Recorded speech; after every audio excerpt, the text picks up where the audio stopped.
Welcome back to the At the Yard podcast. I'm your host, Les Lukacs, and I'm joined today by NorCal director Blaine Clemens.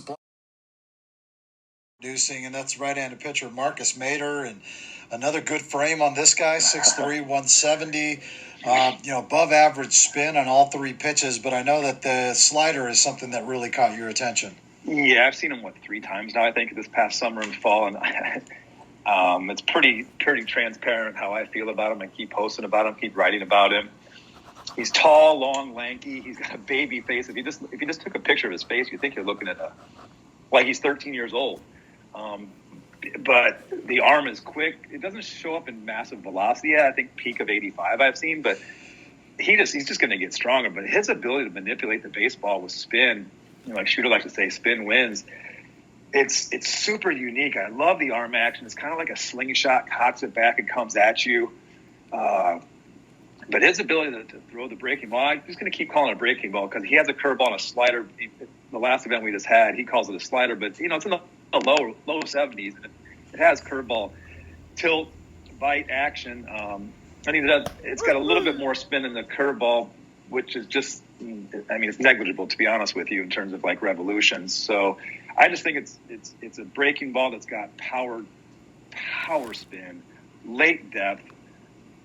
He's got some buckling action. He's got some swing and miss action. And the cool thing about it all is he's not bouncing them 52 feet or in the left-handed batter's box. Like he's in the zone with it.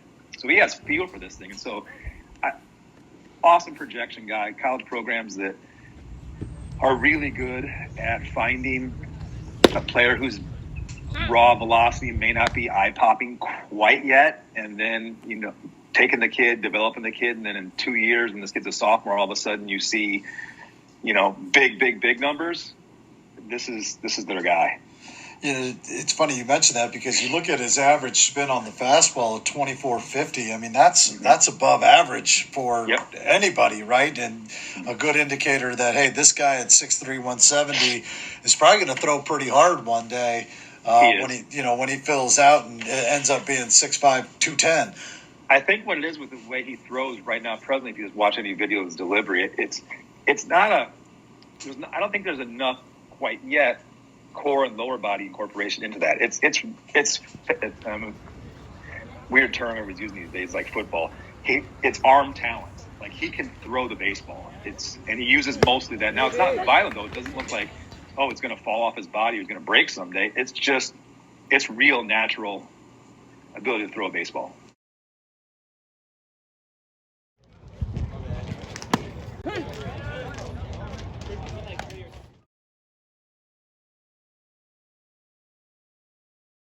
Did a phenomenal job on the mound for us all season.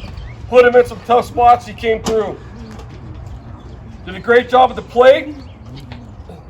We love to watch him gun down runners in right field as they try to go home. He's a great work ethic and a great future. At the field all the time. It was fun. I tell you, it's fun as a coach when Marcus, come on up. When there's a ground ball.